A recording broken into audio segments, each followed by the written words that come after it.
भगवत गीता के नाम कुछ पल हर सुबह शाम चैनल में यह अनाम आवाज एक बार फिर आप सबों का स्वागत और अभिनंदन करती है। साथियों, आज आप सबों के बीच प्रस्तुत है भगवत गीता पंचम अध्याय का 12वां श्लोक।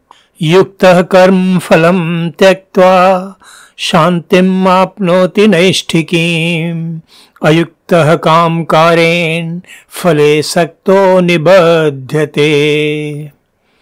इस श्लोक का सरल शाब्दिक अर्थ इस प्रकार है।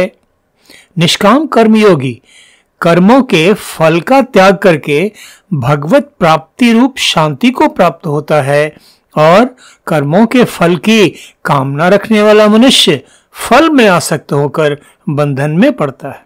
साथियों, पिछले श्लोक में हमने योगेश्वर श्री कृष्ण से जाना कि कर्म करते रहना तो सभी मनुष्यों की नियति है, विवशता है, किंतु मुमुक्षु योगी जन संसार के प्रति आसक्ति को त्याग कर इंद्रियों, मन, बुद्धि तथा शरीर से जो भी कर्म करते हैं उसका उद्देश्य कर्म फल की आशा आकांक्षा नहीं है, बल्कि आत्मशुद्धि होती है। आज के श्लोक में योगेश्वर श्री कृष्ण युक्त तथा अयुक्त शब्दों का प्रयोग करते हुए अर्जुन को इन दोनों प्रकार के मनुष्यों के बीच अंतर समझाते हुए कह रहे हैं कि ऐसे मुमुक्षु मनुष्य जो कर्म तो करते हैं किंतु संसार के प्रति आसक्ति का त्याग कर देने के कारण उनका अंतःकरण इतना शुद्ध, इतना पावन हो जाता है कि उसमें हमेशा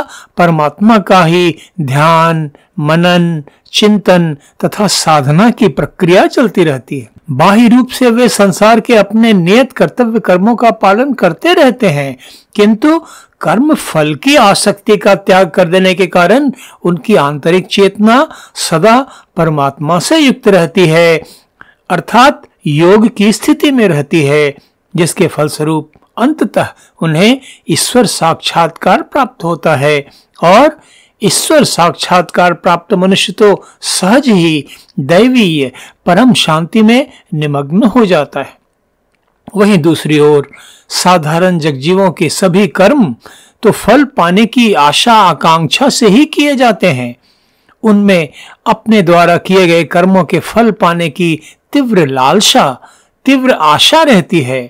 योगेश्वर श्री कृष्ण तो अर्जुन के साथ साथ हम जगजीवों को भी पहले ही समझा चुके हैं कि कर्मण्येवाधिकारस्ते मा फलेषु कदाचन, अर्थात मनुष्य का अधिकार तो कर्म करने में है, किंतु कर्म का फल क्या होगा इस पर उसका अधिकार नहीं होता। यही कारण है कि कर्म फल प्राप्ति की इच्छा रखने वाले जगजीवों के अंतःकरण में हमेशा आशा निराशा की भावनाओं से उद्विग्न, उद्वेलित चंचलता का भाव बना रहता है और ऐसी उद्विग्न चंचल मनस्थिति के कारण उनकी चेतना हमेशा सांसारिक प्रपंचों में ही उलझी रहती है।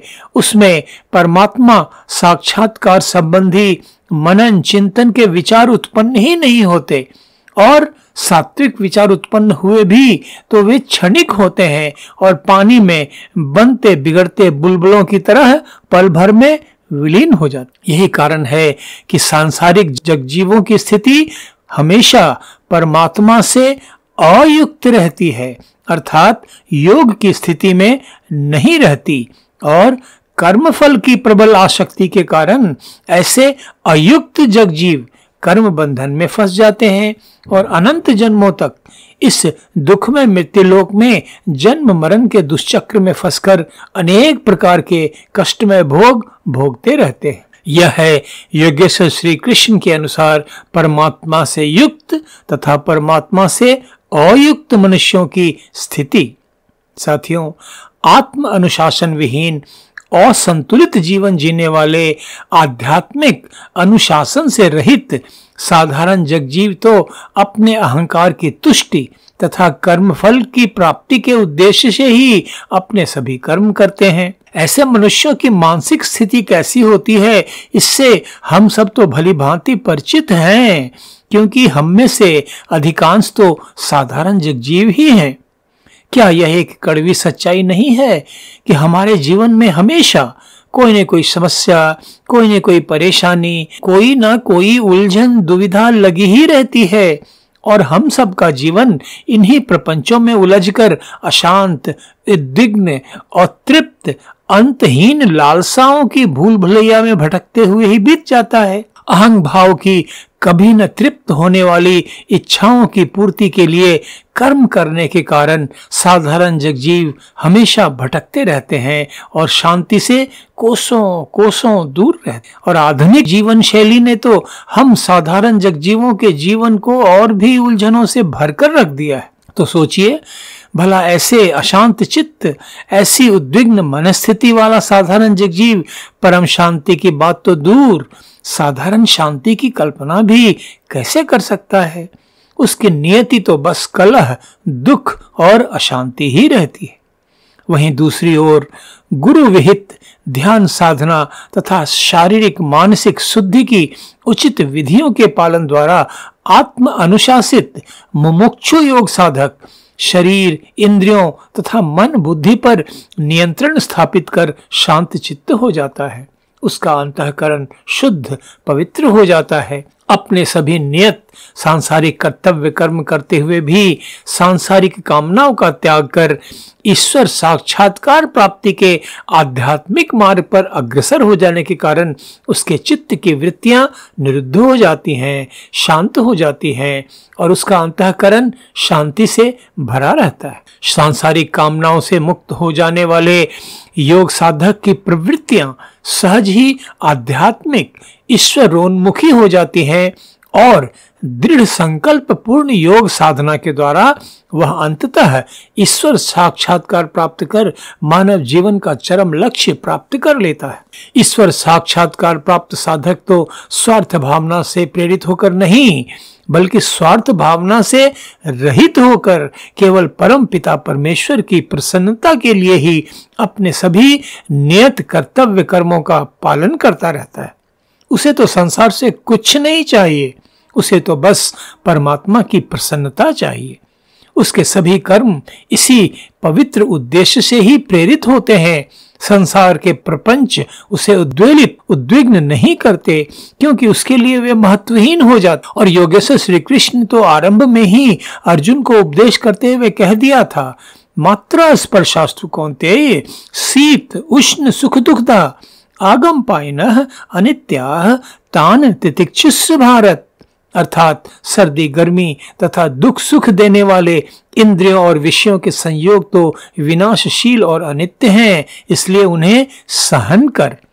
तो इस प्रकार की मानसिक तैयारी वाले योग साधक संसार के प्रपंचों से अशांत उद्विग्न नहीं होते, बल्कि शांत भाव से उन्हें सहन कर उनसे उसी प्रकार पार हो जाते हैं जैसे नदी में उठती गिरती विशाल लहरों पर तैरती नाव को एक कुशल नाविक आसानी से पार कर देता है, डूबने नहीं देता।